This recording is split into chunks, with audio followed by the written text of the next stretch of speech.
दोस्तों, मैं यहाँ लाल किला बनाने आया हूँ। मैं आपको दिखाऊंगा लाल किला कैसे बना।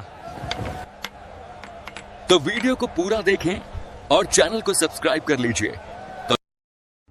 वक्त इस दुनिया का सबसे बड़ा और सबसे क्रूर किस्सा गो है। यह अपनी आंखों से साम्राज्यों को बनते, संवरते और फिर खाक में मिलते हुए देखता है। अगर दिल्ली की जमीन पर खड़े होकर वक्त से पूछा जाए कि उसने इस शहर का सबसे सुनहरा और सबसे खौफनाक दौर कहाँ देखा है, तो उसकी उंगली लाल बलुआ पत्थर से बनी एक विशाल और भव्य इमारत की तरफ उठेगी, जिसे आज की दुनिया लाल किला के नाम से जानती है। लेकिन क्या आप जानते हैं कि जिस इमारत को हम लाल किला कहते हैं, उसका यह नाम कभी था ही नहीं। यह नाम तो बहुत बाद में अंग्रेजों की देन है, जिन्होंने इसकी लाल दीवारों को देखकर इसे यह नाम कहना शुरू कर दिया। इसका असली नाम तो किला ए मुबारक था, जिसका मतलब होता है एक भाग्यशाली या पवित्र किला। और इसकी कहानी शुरू होती है एक ऐसे बादशाह के ख्वाब से जिसे पत्थरों में जान फूंकने का शौक था। मुगल बादशाह शाहजहां। बात 1630 के दशक की है। मुगल साम्राज्य की राजधानी उस वक्त आगरा हुआ करती थी। आगरा शहर अपनी तंग गलियों, बढ़ती आबादी और गर्मियों में झुलसा देने वाली गर्मी से परेशान था। शाहजहां, जो अपनी कला और वास्तुकला के प्रेम के लिए जाने जाते थे, उनका मन आगरा से भर चुका था। उन्हें एक ऐसे शहर की तलाश थी जहां वो अपने सपनों की दुनिया बसा सकें। और फिर उनकी नजर गई यमुना के किनारे बसी एक पुरानी जमीन पर, दिल्ली। शाहजहां ने तय किया कि मुगलों का तख्त अब आगरा से दिल्ली जाएगा। 1638 में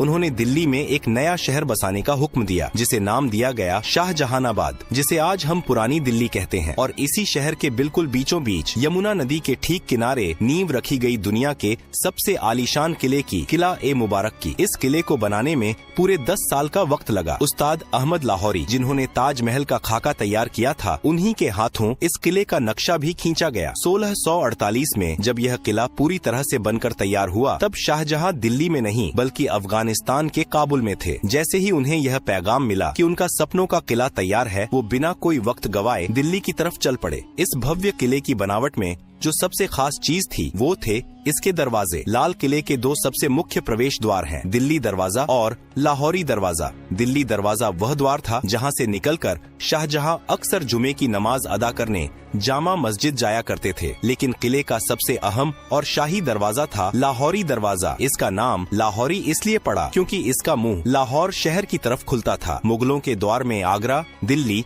और लाहौर, ये तीनों शहर सत्ता के सबसे बड़े केंद्र थे। लेकिन आज जब आप लाहौरी दरवाजे को चांदनी चौक की तरफ से देखते हैं, तो आपको दरवाजा सीधा नजर नहीं आता, बल्कि उसके आगे एक बड़ी सी दीवार नजर आती है। यह दीवार शाहजहां ने नहीं बनवाई थी, इसे बनवाया था उनके बेटे और मुगल बादशाह औरंगजेब ने। औरंगजेब को लगता था कि लाहौरी दरवाजे से बाहर खड़े होकर कोई भी आसानी से किले के अंदर की हलचल, यहाँ तक कि दीवान ए आम को देख सकता है। किले की सुरक्षा को बढ़ाने के लिए उसने दरवाजे के ठीक आगे एक घुमावदार दीवार खड़ी कर दी। उस वक्त शाहजहां अपने ही बेटे औरंगजेब द्वारा आगरा के किले में कैद थे। जब उन्हें पता चला कि औरंगजेब ने लाहौरी दरवाजे के आगे दीवार खड़ी कर दी है, तो उन्होंने भारी मन से औरंगजेब को एक खत लिखा था। उस खत में शाहजहां के अल्फाज कुछ यूँ थे: बेटे, तुमने यह दीवार खड़ी करके किले को सुरक्षित नहीं किया है, बल्कि तुमने किले रूपी दुल्हन के चेहरे पर घूंघट डाल दिया है। इसी वजह से इतिहास में इस दीवार को घूंघट वाली दीवार भी कहा जाता है। विडम्बना देखिए, जिस दीवार को एक मुगल बादशाह ने सुरक्षा के लिए बनवाया था, उसी दीवार की प्राचीर से आजादी के बाद 15 अगस्त 1947 को आजाद भारत के पहले प्रधानमंत्री पंडित जवाहरलाल नेहरू ने पहली बार तिरंगा फहराया था। जैसे ही आप लाहौरी दरवाजे से किले के अंदर कदम रखते हैं, आपके सामने मुगलों का एक अलग ही संसार खुल जाता है। अंदर जाते ही जो सबसे पहली जगह आती है, वह है छत्ता बाजार, जिसे मीना बाजार भी कहा जाता है। शाहजहां ने यह बाजार खास तौर पर अपनी बेगमों और शाही परिवार की औरतों के लिए बनवाया था। अरब, फारस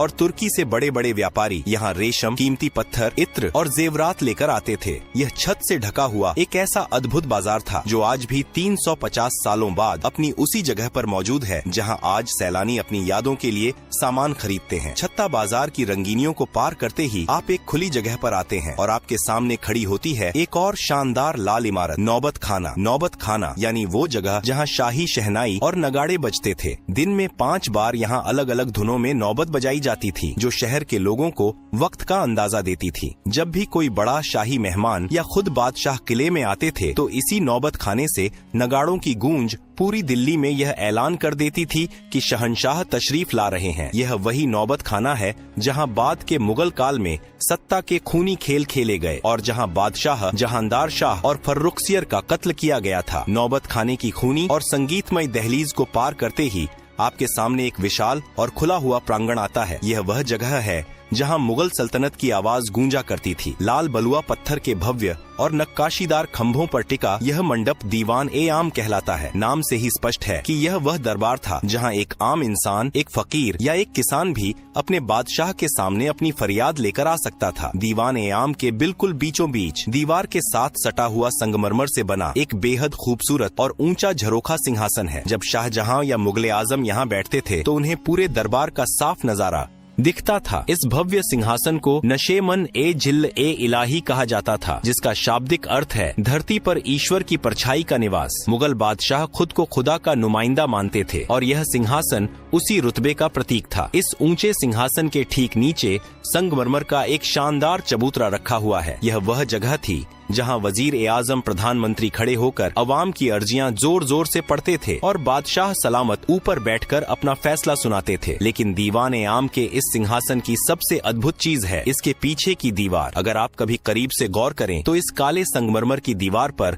रंग बिरंगे कीमती पत्थरों को तराश कर बनाई गई एक ऐसी चित्रकारी है जिसकी मिसाल उस दौर में पूरी दुनिया में नहीं मिलती थी। पत्थरों के अंदर पत्थर जड़ने की इस नायाब कला को परचिनकारी कहा जाता है। इस बेमिसाल नक्काशी को एक मशहूर विदेशी कलाकार ने अपने हाथों से उकेरा था। इस दीवार पर पक्षियों, फूलों और यूनानी देवता की आकृतियाँ इतनी सजीव हैं कि लगता है जैसे पत्थर अब भी बोल पड़ेंगे। दीवान ए आम की इस आम दुनिया से निकलकर जब हम किले के और अंदरूनी हिस्सों की तरफ बढ़ते हैं तो वास्तुकला पूरी तरह बदल जाती है। लाल पत्थरों की जगह अब सफेद चमकता हुआ संगमरमर ले लेता है। यह मुगल साम्राज्य का सबसे सुरक्षित और खास इलाका था। दीवान ए खास, जैसा कि नाम से ही जाहिर है, यह बादशाह का वह निजी और शाही दरबार था जहां अवाम को आने की इजाजत नहीं थी। यहाँ केवल बादशाह के सबसे खास मंत्री, अमीर उमरा, रणनीतिकार, सेनापति और विदेशी मेहमान ही कदम रख सकते थे। दीवान ए खास की भव्यता का अंदाजा आप इस बात से लगा सकते हैं कि किसी जमाने में इस पूरे महल की छत लकड़ी या पत्थर की नहीं बल्कि ठोस चांदी की बनी हुई थी। इसकी सफेद संगमरमर की दीवारों पर सोने का पानी चढ़ा था और फूल पत्तियों की बनावट में असली माणिक, नीलम, पन्ना और पुखराज जैसे बेशकीमती रत्न जड़े हुए थे। आज वहाँ दीवारों पर केवल वो खाली निशान और गड्ढे बचे हैं जिन्हें बाद में लुटेरों ने खुरच कर निकाल लिया था। इसी दीवान ए खास के बिल्कुल बीचों बीच रखा जाता था दुनिया का सबसे महंगा, सबसे आलीशान और सबसे चर्चित सिंहासन, तख्त ए ताउस, जिसे दुनिया मयूर सिंहासन के नाम से जानती है। यह सिर्फ बैठने की जगह नहीं थी, यह मुगलों की अकूत दौलत का सबसे बड़ा सबूत था। शुद्ध सोने, चांदी और अनगिनत हीरे जवाहरात से बनी इस मसनद को बनाने में उस दौर में करोड़ों रुपए खर्च हुए थे। इस सिंहासन के ऊपरी हिस्से पर हीरे मोतियों से जड़े 2 मोर बने हुए थे और इसी तख्त ए ताउस के ठीक बीच में जड़ा था मुगल सल्तनत का सबसे बड़ा गुरूर और दुनिया का सबसे नायाब हीरा, कोहिनूर। जब बादशाह शाहजहां अपने शाही लिबास में इस तख्त पर बैठते थे तो उनके मुकुट और सिंहासन की चमक से पूरा दीवान ए खास रोशन हो उठता था। लेकिन वक्त की सुइयां हमेशा एक सी नहीं रहती। जिस महल ने दौलत और शानो शौकत का चरम देखा था, उसने बर्बादी का वो खौफनाक मंजर भी देखा जिसकी कल्पना मुगलों ने ख्वाब में भी नहीं की थी। साल था 1739। ईरान का खूंखार बादशाह नादिर शाह मुगलों की कमजोरी और लाल किले की दौलत की महक सूंघता हुआ दिल्ली आ पहुंचा। उसने दिल्ली की सड़कों पर ऐसा खून खराबा मचाया कि यमुना का पानी लाल हो गया। जब नादिर शाह दीवान ए खास में दाखिल हुआ तो तख्त ए ताउस को देखकर उसकी आंखें फटी रह गईं। नादिर शाह ने दीवान ए खास को बेरहमी से लूटा और लौटते वक्त अपने साथ दुनिया का सबसे बड़ा खजाना, तख्त ए ताउस और कोहिनूर हीरा ईरान ले गया। जो तख्त मुगलों की सबसे बड़ी पहचान था, उसे ईरान ले जाकर टुकड़े टुकड़े कर दिया गया। इतिहासकार बताते हैं कि बाद में उस ऐतिहासिक मयूर सिंहासन के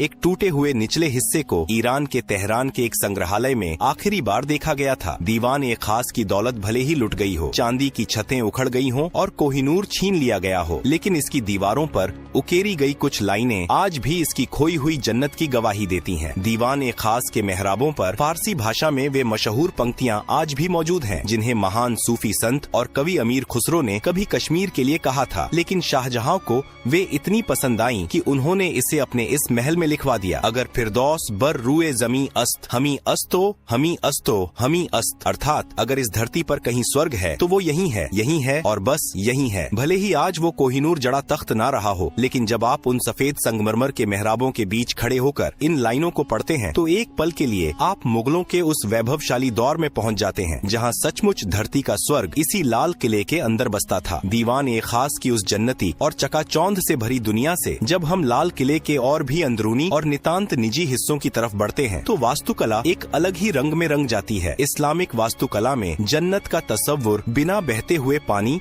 और बागीचों के अधूरा माना जाता है। शाहजहां जो बेहतरीन काम के मुरीद थे, उन्होंने अपनी इस दिल्ली की जन्नत में जान फूंकने के लिए एक ऐसी नहर का निर्माण करवाया जो लाल किले के महलों के ठीक बीचों बीच से होकर गुजरती थी। इसे नाम दिया गया नहर ए बहिश्त, यानी स्वर्ग की नहर। यह कोई आम पानी की नाली नहीं थी। यमुना नदी के पानी को एक खास तकनीक से लाल किले के अंदर लाया गया था। यह नहर ए बहिश्त संगमरमर से बने महलों के फर्श के बीच से खूबसूरत फव्वारों और फूलों की क्यारियों को चूमते हुए गुजरती थी। दिल्ली की झुलसा देने वाली गर्मियों में जब यह ठंडा पानी महलों के अंदर बहता था तो पूरे महल की आबो हवा वातानुकूलित हो जाती थी। पानी के बहने की वह मधुर कलकल आवाज और फव्वारों से उठती खुशबू महलों के अंदर मानो जादू कर देती थी। नहर ए बहिश्त का पानी सबसे पहले जिस शानदार महल से होकर गुजरता था वो था मुगल हरम का सबसे रंगीन और खूबसूरत हिस्सा, रंग महल। नाम के ही अनुरूप यह रंगों का महल शाहजहां ने अपनी खास बेगमों, शहजादियों और शाही परिवार की औरतों के लिए बनवाया था। इस महल के बीचों बीच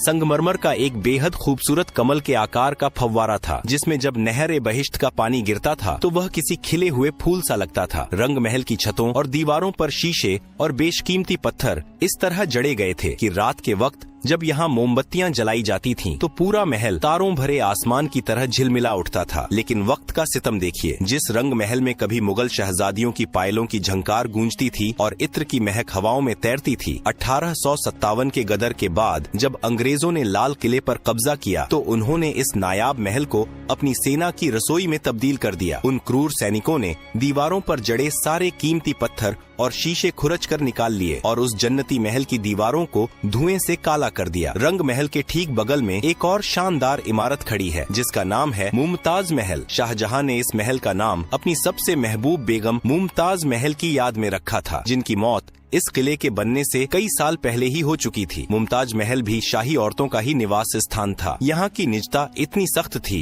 कि मुगल बादशाह और कुछ खास शहजादों के अलावा परिंदा भी यहाँ पर नहीं मार सकता था। लेकिन इस महल की तकदीर में भी एक गहरा दर्द लिखा था। जिस महल को प्यार की निशानी के तौर पर बनाया गया था, अंग्रेजों ने उसे ही एक खौफनाक कारागार में बदल दिया था। आजादी की लड़ाई में न जाने कितने ही क्रांतिकारियों ने इन संगमरमर की दीवारों के पीछे बेड़ियां पहनी थीं। शाही औरतों के इन महलों के पास ही मुगल बादशाह का अपना सबसे निजी और खास महल था, जिसे खास महल कहा जाता था। यह शाहजहां का अपना निजी महल था, जिसके 3 मुख्य हिस्से थे। पहला था तस्बीह खाना, जहां बैठकर बादशाह अपने खुदा की इबादत करते थे, तस्बीह माला पढ़ते थे। दूसरा कमरा था ख्वाबगाह, यानी सपनों का घर, जो मुगल बादशाह का निजी शयन कक्ष था। और तीसरा हिस्सा था बड़ी बैठक, जहाँ बादशाह अपनी फुर्सत की घड़ियों में आराम फरमाते थे और अपने सबसे करीबियों के साथ वक्त बिताते थे। इमारतों की इन भूल भुलैया से निकलकर जब आप किले के उत्तरी हिस्से में जाते हैं तो वहाँ मुगलों का एक विशाल और जन्नत नशीम बागीचा हुआ करता था, जिसे हयात बख्श बाग कहा जाता था। फारसी में हयात बख्श का मतलब होता है जिंदगी देने वाला बाग। आज भले ही वहाँ सिर्फ घास के खाली मैदान बचे हैं, लेकिन एक दौर था जब यहाँ रंग बिरंगे और खुशबूदार फूलों के गलीचे बिछे रहते थे और बीच बीच में फव्वारे नाचते थे। इसी हयात बख्श बाग के दोनों सिरों पर 2 बिल्कुल एक जैसी दिखने वाली संगमरमर की इमारतें मंडप आमने सामने खड़ी हैं। लाल किले के पूरे इतिहास में इन 2 इमारतों का नाम सबसे अनोखा है। मुगल दौर में जहां हर इमारत का नाम फारसी भाषा में रखा गया था, जैसे दीवान आम, नौबत खाना, वहीं इन 2 इमारतों का नाम शुद्ध हिंदी या हिंदुस्तानी महीनों के नाम पर रखा गया, सावन और भादो। क्या आप जानते हैं कि इनका यह नाम क्यों पड़ा? मुगलों को बारिश के मौसम से बेइंतहा मोहब्बत थी। सावन और भादो मानसून के वो 2 महीने हैं जब भारत में झमाझम बारिश होती है। इन दोनों मंडपों के अंदर एक ऐसा जादुई जल प्रणाली बनाया गया था कि जब नहर का पानी छत से होकर नीचे गिरता था तो ऐसा लगता था मानो सावन और भादों की मूसलाधार बारिश हो रही हो। जब असली बारिश नहीं होती थी तब भी शाही परिवार के लोग सावन और भादों के मंडप में बैठकर कृत्रिम बारिश का लुत्फ उठाते हुए जन्नत का एहसास करते थे। सावन और भादों के उन हसीन और रोमानी मंडपों से जब हम आगे बढ़ते हैं तो लाल किले की दास्तान अपने सबसे दर्दनाक और आखिरी पड़ाव पर पहुंच जाती है। हयात बख्श बाग के ही पास पानी के एक छोटे से तालाब के बीचों बीच लाल बलुआ पत्थर से बना एक छोटा सा महल खड़ा है, जफर महल। यह कोई आम इमारत नहीं है, यह मुगल सल्तनत के बुझते हुए चिराग की आखिरी लौ थी। इस महल को मुगलों के आखिरी बादशाह बहादुर शाह जफर ने साल 1842 में बनवाया था। लाल किले के लगभग 200 सालों के निर्माण इतिहास में यह किसी भी मुगल बादशाह द्वारा बनवाई गई आखिरी इमारत थी। इसके बाद मुगलों के पास न तो इतना पैसा बचा था और न ही इतनी ताकत कि वो पत्थरों में अपनी दास्तान लिखवा सकें। किले के पिछले हिस्से में एक ऐसा रहस्यमयी और खुफिया दरवाजा भी मौजूद था जिसके बारे में बहुत कम लोग जानते हैं। इसे यमुना दरवाजा कहा जाता था। यह दरवाजा सीधा यमुना नदी की उफनती लहरों की तरफ खुलता था। इसी खुफिया दरवाजे से लगकर मुगल बादशाह की शाही और भव्य नाव खड़ी रहती थी। जब भी शहंशाह को दिल्ली की भीड़ भाड़ से दूर आगरा या लाहौर के सफर पर निकलना होता था तो वो हाथी घोड़ों की बजाय इसी दरवाजे से अपनी शाही नाव पर सवार होकर पानी के रास्ते निकल जाया करते थे। लाल किले की विशाल प्राचीर से सटा हुआ ही एक और बेहद प्राचीन और खुरदुरा किला मौजूद है जिसे सलीमगढ़ का किला कहा जाता है। यह किला लाल किले से भी पुराना है। इसे शेर शाह सूरी के बेटे सलीम शाह सूरी ने 1546 में बनवाया था। मुगलों ने यमुना नदी के ऊपर एक पुल बनवाकर अपने लाल किले को इस पुराने सलीमगढ़ के किले से जोड़ दिया था, लेकिन वक्त का पहिया हमेशा मुगलों के हक में नहीं घूमा। 1857 की आजादी की पहली महान बगावत ने लाल किले की तकदीर और तस्वीर दोनों को हमेशा के लिए बदल कर रख दिया। जब अंग्रेजों ने आखिरकार दिल्ली और इस किले पर कब्जा किया तो उन्होंने इसकी मुगल रूह को ही छलनी कर दिया। लाल किले के अंदर एक बेहद खूबसूरत और तिलिस्मी बाग हुआ करता था, मेहताब बाग, जिसका मतलब होता है चांदनी रात का बागीचा। अंग्रेजों ने अपनी नफरत में इस हसीन बागीचे को बेरहमी से उजाड़ दिया। फूलों और फव्वारों की जगह उन्होंने अपनी फौज के रहने के लिए भद्दी लाल ईंटों वाली नीरस इमारतें खड़ी कर दी। इन इमारतों को सैनिक कक्ष कहा जाता है। आज जब आप लाल किले में मुगल वास्तुकला की बारीक और रेशमी नक्काशी के ठीक सामने अंग्रेजों की बनाई इन चौकोर अंग्रेजी वास्तुकला की इमारतों को देखते हैं तो दोनों के बीच का अंतर चीख चीख कर मुगलों के पतन और अंग्रेजों के जुल्म की गवाही देता है। अंग्रेजों ने लाल किले के लगभग 80% शाही महलों और बागीचों को नष्ट कर दिया था, लेकिन लाल किले के इतिहास का सबसे स्याह और रुला देने वाला दिन वह था जब इसी किले के अंदर, जहाँ कभी मुगल बादशाहों का एक इशारा पूरी दुनिया का कानून हुआ करता था, वहीं भारत के आखिरी बादशाह बहादुर शाह जफर को एक मुजरिम की तरह खड़ा किया गया। अंग्रेजों ने उन पर 1857 की क्रांति का सरगना होने का मुकदमा चलाया। विडंबना देखिए, जिस दीवान एक खास में बैठकर उनके पुरखे शाहजहां और औरंगजेब दुनिया भर के बादशाहों का इस्तकबाल करते थे, उसी महल में 82 साल के बूढ़े जफर को उनके ही वतन में देशद्रोही करार दे दिया गया। सजा के तौर पर अंग्रेजों ने इस बूढ़े बादशाह को काले पानी की सजा देकर हिंदुस्तान से निकाल दिया और पड़ोसी देश के रंगून शहर में कैद कर दिया। एक बादशाह जिसके पुरखों ने इस महान देश पर सदियों तक राज किया, उसे अपनी आखिरी सांसें एक अनजान देश की सीलन भरी कोठरी में लेनी पड़ी। रंगून की उसी कैद में अपनी मौत का इंतजार करते हुए जब शायर बहादुर शाह जफर की आंखों के सामने दिल्ली और लाल किले का अक्स उभरा तो उनके आंसू छलक पड़े। उन्होंने अपनी आखिरी गजल में अपने टूटे हुए दिल का दर्द इन अमर पंक्तियों में पिरो दिया। कितना है बदनसीब जफर दफन के लिए, 2 गज जमीन भी न मिली कुए यार में। यानी ए जफर, तू कितना बदनसीब है कि तुझे मरने के बाद दफनाने के लिए अपने महबूब वतन की मिट्टी में 2 गज जमीन भी नसीब नहीं हुई। यह लाल किला सिर्फ ईंट, गारे और लाल पत्थरों से बनी कोई बेजान इमारत नहीं है। अगर इस किले ने मुगल सल्तनत के उस चमकते हुए सूरज को आसमान की बुलंदियों को छूते देखा है तो इसने उसी सूरज को अपनी ही आंखों के सामने बेबस होकर डूबते हुए भी देखा है। सत्ता के खूनी संघर्षों से लेकर नादिर शाह की लूट और आजादी की लड़ाई तक लाल किला न जाने कितने तूफानों का इकलौता और खामोश गवाह है। इसके इसी ऐतिहासिक और सांस्कृतिक महत्व को पूरी दुनिया के सामने झुककर सलाम करने के लिए साल 2007 में अंतर्राष्ट्रीय धरोहर संस्था ने इसे विश्व धरोहर स्थल घोषित कर दिया। आज जब हम 15 अगस्त को इस किले की प्राचीर पर आजाद भारत का तिरंगा शान से लहराते हुए देखते हैं तो उन लाल दीवारों में दफन इतिहास की अनगिनत कहानियां खामोशी से हमें देख रही होती हैं और मानो कह रही होती हैं, वक्त से बड़ा कोई शहंशाह नहीं होता।